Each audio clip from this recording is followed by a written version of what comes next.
Heisenberg's uncertainty principle। इस video में हम अनसर्टेनिटी प्रिंसिपल को समझेंगे। अनसर्टेनिटी प्रिंसिपल 1927 में जर्मन फिजिसिस्ट वर्नर हेजनबर्ग द्वारा दिया गया था। यह क्वांटम फिजिक्स के सबसे इम्पोर्टेंट पहलुओं में से एक है। यह फिजिक्स के क्वांटम मैकेनिक्स और क्लासिकल मैकेनिक्स के बीच इम्पोर्टेंट डिफरेंस के रूप में भी माना जाता है। यह बताता है कि एक फिजिकल लिमिट है जिसके द्वारा हम क्वांटम पार्टिकल्स के बिहेवियर और इनकी पोजीशन की प्रोबेबिलिटी और उनके व्यवहार के बारे में सही तरीके से पता लगा सकते हैं। इसका स्टेटमेंट है, it is impossible to measure simultaneously both the position and momentum of a quantum particle with accuracy और सर्टेनिटी। इसका ये मतलब हुआ कि हेजनबर्ग कहते हैं कि हम एक ही समय में एक क्वांटम पार्टिकल की पोजीशन और मोमेंटम को एक्यूरेसी के साथ नहीं नाप सकते। यानी दोनों चीज़ें एक्यूरेटली एक ही समय पे नहीं नापी जा सकती, पोजीशन और मोमेंटम। यदि पोजीशन की हम एक्यूरेसी लेते हैं तो मोमेंटम कहीं ना कहीं गड़बड़ होगा, और मोमेंटम को एक्यूरेट मानते हैं तो पोजीशन कहीं ना कहीं गड़बड़ होगी। ये हुए हेजनबर्ग्स अनसर्टेनिटी प्रिंसिपल, और बहुत ही इंपॉर्टेंट प्रिंसिपल है। ये पूरी क्वांटम मैकेनिक्स इसी प्रिंसिपल पे बेस्ड है और बहुत ही इंपॉर्टेंट है। फिर से इसको देखिए, it is impossible to measure simultaneously both the position and momentum of a quantum particle with accuracy और certainty। तो हेजनबर्ग प्रिंसिपल जो है वो सारी मैटर वेव्स पे एप्लीकेबल होता है, लेकिन क्वांटम पार्टिकल्स जैसे इलेक्ट्रॉन्स हो गए जिनका कि मास बहुत कम होता है, उन पे तो बहुत ही ज़्यादा एक्यूरेसी से ये इम्प्लीमेंट हो जाता है। लेकिन जो बिगर पार्टिकल्स होते हैं जिनका मास थोड़ा ज़्यादा होता है उसमें हमको थोड़ी सी एरर आती है, लेकिन वो एरर इतनी कम होती है कि उसको हम नेग्लिजिबल भी कर सकते हैं। यह फैक्ट कि एक मूविंग बॉडी को डी ब्रोगली वेव ग्रुप के रूप में माना जाता है, यह बताता है कि एक्यूरेसी की भी एक लिमिट है जिसके साथ हम पार्टिकल्स के कैरेक्टरिस्टिक को नाप सकते हैं। फिगर में आप डी ब्रोगली वेव ग्रुप देख रहे हैं और कोई पार्टिकल इस वेव ग्रुप के अंदर कहीं भी हो सकता है। यदि वेव ग्रुप बहुत नैरो है जैसा कि हम फिगर में देख रहे हैं, तो पार्टिकल की पोजीशन को तो हम बहुत आराम से नाप लेंगे, लेकिन इसकी वेवलेंथ नापना कठिन है। और यदि वेव ग्रुप बड़ा है तो इस वेव ग्रुप की वेवलेंथ को बहुत आराम से नाप लेंगे, और इस वेव ग्रुप के अंदर पार्टिकल की पोजीशन नापना कठिन है। वेव ग्रुप के नेचर पर बेस्ड आर्गुमेंट हमें पार्टिकल की पोजीशन से रिलेटेड अनसर्टेनिटी डेल एक्स, इसका मेजरमेंट, और मोमेंटम से संबंधित अनसर्टेनिटी का मेजरमेंट डेल पी को नापने की परमिशन देता है। एक moving body single wave group के रूप में मानी जाएगी, ना कि सक्सेशन ऑफ देम के रूप में। एक जो सिंगल वेव ग्रुप होता है उस सिंगल वेव ग्रुप में infinite number of wave trains के सुपरपोजिशन होता है। यानी कि infinite number of wave trains के सुपरपोजिशन के कारण एक सिंगल वेव ग्रुप बनी, और ये जो infinite number of wave trains हैं इनकी फ्रीक्वेंसीज और एम्पलीट्यूड ये अलग अलग होते हैं। तो ये जो सिंगल वेव ग्रुप है इसको हम रिप्रेजेंट कर सकते हैं इक्वेशन से, और फोरियर जो इंटीग्रल इक्वेशन है वो आप स्क्रीन पे देख रहे हैं। इस इक्वेशन में फंक्शन जी के यह बताता है कि प्रोपगेशन कांस्टेंट के साथ एम्पलीट्यूड किस तरीके से वेरी करता है। फंक्शन जी के को Fourier transform of Sai x भी कहा जाता है। स्क्रीन पर आप पल्स, वेव ग्रुप और infinite wave train of waves के लिए फोरियर ट्रांसफॉर्म देख रहे हैं।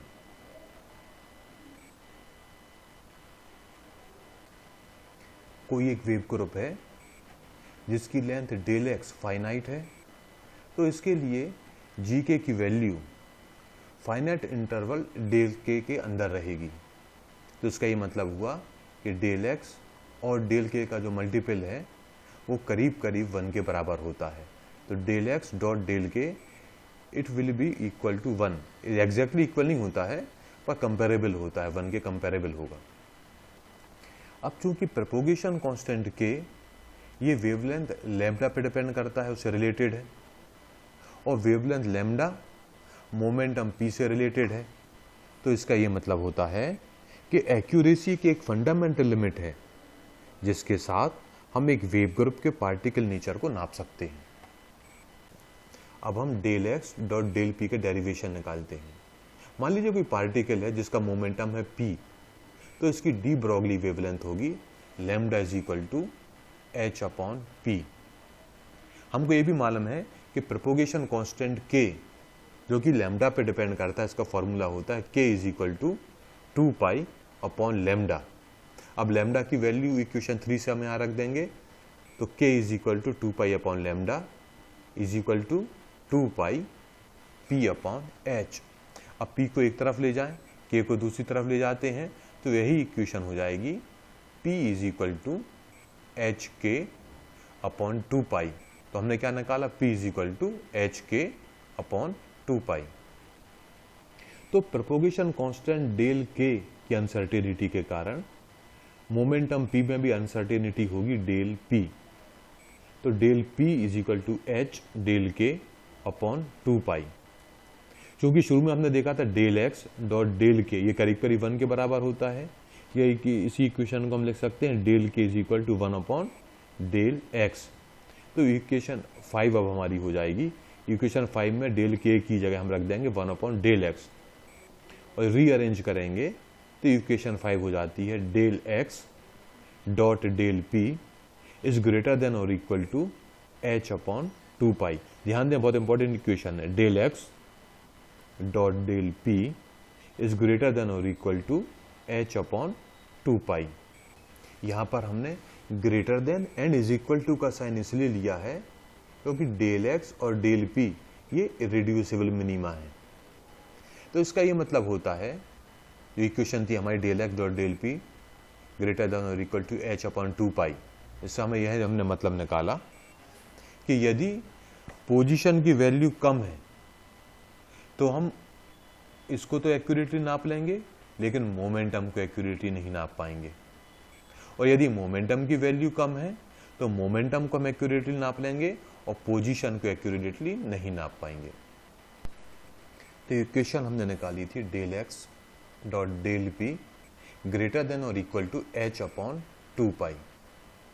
तो इसको इस तरह से स्टेट कर सकते हैं, the product of the uncertainty del X in the position of a body at some instant and the uncertainty del p in its momentum at the same instant is equal to or greater than h upon 2 pi।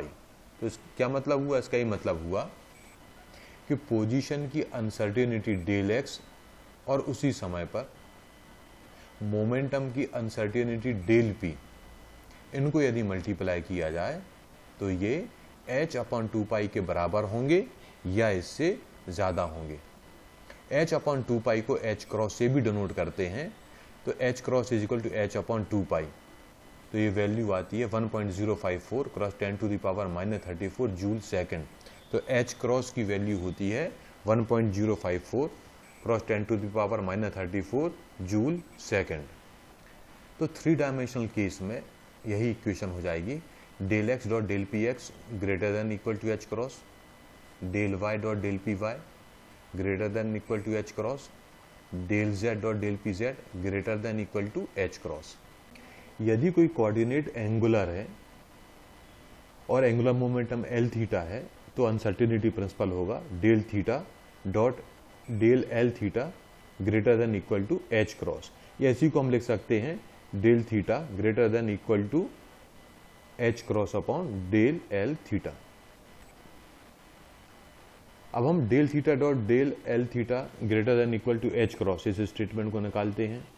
तो uncertainty principal जो भी हमने देखा था वो क्या कह रहा है, वो कह रहा है del x dot del P X greater than equal to H cross.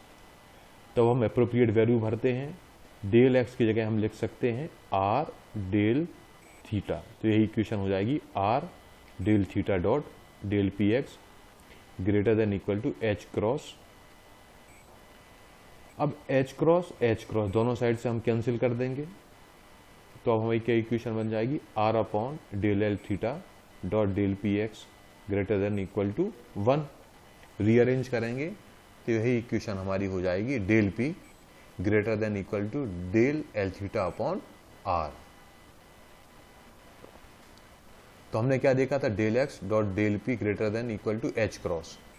Del X की जगह आर डेल थीटा और डेल पी अभी हमने निकाला है, दोनों की वैल्यू रख देंगे, डेल एक्स और डेल पी की वैल्यू रख देंगे, तो यही इक्वेशन हो जाएगी R del theta dot del L theta upon R greater than equal to H cross. R और आर कैंसिल हो जाएंगे, तो यही इक्वेशन हमारी हो जाएगी del theta dot del L theta greater than equal to H cross. अब हम तीसरा डेरिवेशन निकालते हैं, del E dot del T. Fourier analysis हमने देखा था, डेल एक्स डॉट डेल के करीब करीब बराबर हो रहा है 1 के, और के होता है 2 पाई अपॉन लैम्डा से। प्रोपोगेशन कांस्टेंट के की वैल्यू होती है 2 पाई अपॉन लैम्डा। यदि किसी वेव ग्रुप की वेव वेलोसिटी है वीजी, तो इसका फॉर्मूला होता है v g is equal to del omega upon del K. Omega 2 pi nu होता है, तो यही इक्वेशन हो जाएगी 2 pi del nu upon del K. अब डेल के को एक तरफ ले जाएंगे, वीजी दूसरी तरफ आ जाएगा, तो यही इक्वेशन हो जाएगी, रीअरेंज होकर इक्वेशन होती है del K is equal to 2 pi upon v g del nu. अब डेल के की वैल्यू हम इक्वेशन 2 में रखेंगे।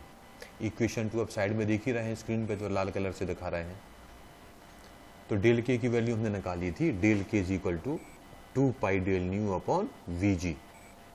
तो अब हमारी इक्वेशन 2 हो जाएगी del x dot 2 pi del nu upon v g is equal to 1। इसी इक्वेशन को हम लिख सकते हैं, 2 पाई दूसरी साइड भेज देंगे, तो यही इक्वेशन हो जाएगी del x dot del nu upon v g is equal to 1 upon 2 pi. Del X distance है और वीजी तो वेलोसिटी होता ही है, तो डिस्टेंस अपॉन वेलोसिटी ये टाइम के बराबर होता है, तो डेल एक्स अपॉन वीजी की जगह हम रिप्लेस कर देंगे इसको डेल टी से। तो अब हमारी इक्वेशन हो रही है del T dot del nu is equal to 1 upon 2 pi. तो हमारी इक्वेशन है del T dot del nu is equal to 1 upon 2 pi. यदि किसी पॉइंट से पार्टिकल पास कर रहा है और वो टाइम हमको नापना है, तो उस टाइम की अनसर्टेनिटी है डेल टी। हमको ये भी मालूम है कि किसी पार्टिकल की एनर्जी फ्रीक्वेंसी पर डिपेंड करती है, और फॉर्मूला होता है E is equal to H upon nu. इसी फॉर्मूले को हम लिख सकते हैं nu is equal to E upon H, या अनसर्टेनिटी जोड़ दें तो यही फॉर्मूला हो जाएगा del nu is equal to del E upon H. तो हमारा इक्वेशन 8 क्या थी, हमारी इक्वेशन 8 थी del T dot del nu is equal to 1 upon 2 pi, और न्यू की वैल्यू हमने क्या निकाली है, न्यू की वैल्यू हमने निकाली है डेल ई अपॉन एच।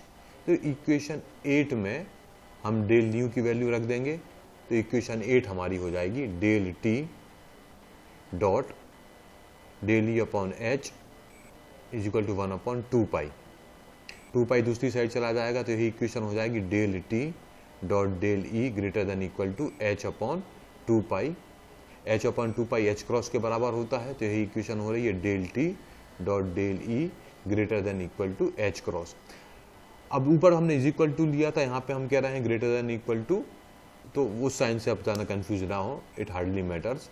तो हमारी इक्वेशन हो रही है del T dot del E greater than equal to H cross. तो यहाँ पे ग्रेटर देन इक्वल टू का साइन हमने इसलिए लिया है क्योंकि अनसर्टेनिटी टाइम की जो है डेल टी और uncertainty in energy del E, ये इरिड्यूसिबल मिनिमा है। तो physical reason in support of uncertainty principle. Uncertainty principle को सपोर्ट करने के लिए जो फिजिकल रीजन है उसको हम समझते हैं। हमने ये देख लिया कि अनसर्टेनिटी प्रिंसिपल जो है वो दो चीज़ों पे डिपेंड है, डेल एक्स और डेल पी। डेल एक्स जो है वो अनसर्टेनिटी इन पोजीशन है और del P uncertainty in momentum है। जब एक चीज़ को हम मेज़र करते हैं तो दूसरी चीज़ डिस्टर्ब होती है। हम पोजीशन को मेजर कर रहे हैं एक्यूरेटली तो मोमेंटम कहीं ना कहीं डिस्टर्ब होता है, और मोमेंटम को एक्यूरेटली मेजर करते हैं तो पोजीशन कहीं ना कहीं डिस्टर्ब होती है। इस कॉन्सेप्ट को बहुत अच्छे से बोर ने 1928 में समझाया। बोर ने कहा कि एक हम पार्टिकल लेते हैं और किसी इंस्टेंटेनियस लोकेशन पे उस पार्टिकल की हम प्रॉपर्टीज़ को मेज़र करते हैं। तो एक पार्टिकल उन्होंने लिया, उस पार्टिकल को उन्होंने लाइट से इल्यूमिनेट किया, एक लाइट क्वांटा उस पार्टिकल पे डाला, और जैसे ही लाइट क्वांटा पार्टिकल पे जाता है स्कैटरिंग होती है, और स्कैटर्ड लाइट माइक्रोस्कोप के ऑब्जेक्टिव पे जाके गिरती है। और इसको हम डायग्राम में भी देखते हैं। यहाँ पे देखो एक पार्टिकल है, पार्टिकल के ऊपर लाइट डाला, स्कैटरिंग हुई, और स्कैटरिंग लाइट जो है, स्कैटर्ड लाइट जो है वो ऑब्जेक्टिव लेंस पे जाके गिर रही है। हमको यह भी मालूम है कि माइक्रोस्कोप का रिजॉल्विंग पावर होता है लैम्डा अपॉन 2 sin अल्फा, जहाँ लैम्डा लाइट की वेवलेंथ है और अल्फा जो है वो half angle subtended by the objective lens है। ऑब्जेक्टिव लेंस जो एंगल सबटेंड करता है उसको आधा कर दें तो वो हो जाता है अल्फा। तो पोजीशन की एक्यूरेसी होगी del X is equal to lambda upon 2 sin alpha. तो एक्यूरेसी इन दी पोजीशन क्या हो रहा है, del X is equal to lambda upon 2 sin alpha. अब मानते हैं कि हमें इस पूरे मेजरमेंट के लिए केवल लाइट के एक क्वांटा की ज़रूरत होती है, और क्वांटा का मोमेंटम है p is equal to H upon lambda. हमने भी देखा कि क्वांटा में स्कैटरिंग हो रही है, स्कैटरिंग होने के साथ वो प्लस माइनस अल्फा एंगल में कहीं भी रह सकता है, प्लस साइड भी जा सकता है और माइनस साइड भी जा सकता है। तो पार्टिकल जो है, जो हमारा क्वांटा है, उसको हम प्लस माइनस अल्फा रेंज में कहीं भी देख सकते हैं। तो स्कैटरिंग मान लो एक्स कंपोनेंट में हो रही है, तो स्कैटरिंग के बाद अनसर्टेनिटी हमको मिलती है 2p sin alpha is equal to 2h sin alpha upon lambda. तो p की जगह हमने h अपॉन लैम्डा लिख दिया, तो 2p sin अल्फा हमारा हो जाएगा 2h sin alpha upon lambda. Conservation of momentum ये बताता है कि x डायरेक्शन में जब क्वांटा पार्टिकल के ऊपर गिरेगा तो रिकॉइल भी होगा, रिकॉइल मोमेंटम x डायरेक्शन में होता है। तो जब मोमेंटम रिकॉइल होगा तो उसकी अनसर्टेनिटी रहेगी del P x is equal to 2h sin alpha upon lambda. Del P x is equal to 2h sin alpha upon lambda. ये अनसर्टेनिटी है इन रिकॉइल मोमेंटम। तो हमने अभी देखा था del X is equal to lambda upon 2 sin alpha, equation 11 थी हमारी, और जस्ट हमने अभी मोमेंटम में देखा था del P x is equal to 2h sin alpha upon lambda. इन दोनों को यदि हम मल्टीप्लाई कर दें, इनका हम प्रोडक्ट निकालें, तो हमारी इक्वेशन हो जाएगी del x dot del P x is equal to H. 2 sin alpha और लैम्डा एक दूसरे को क्रॉस कर देंगे तो हमारी इक्वेशन बन रही है del x dot del P x is equal to H. तो हमने देखा del x dot del P x is equal to H, और ये हेजनबर्ग अनसर्टेनिटी प्रिंसिपल के अकॉर्डेंस में ही है। तो ये इंडिकेट करता है कि अनसर्टेनिटी इन मोमेंटम और पोजीशन, इनका प्रोडक्ट, इनका मल्टीप्लिकेशन कभी भी बहुत ज़्यादा कम नहीं हो सकता।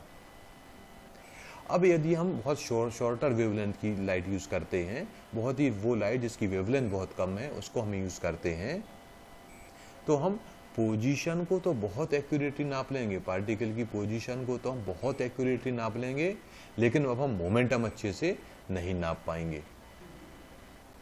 तो हमने देखा कि अनसर्टेनिटी प्रिंसिपल पर ही क्वांटम थ्योरी बेस्ड है, और अनसर्टेनिटी प्रिंसिपल ही हमें बताती है कि बहुत छोटे पार्टिकल्स के केस में क्लासिकल मैकेनिक्स फेल हो जाती है और क्वांटम मैकेनिक्स पास हो जाती है। यानी बहुत छोटे पार्टिकल को, क्वांटम पार्टिकल्स की जब हमें स्टडी करनी हो तब हमको क्वांटम मैकेनिक्स की ही ज़रूरत पड़ती है।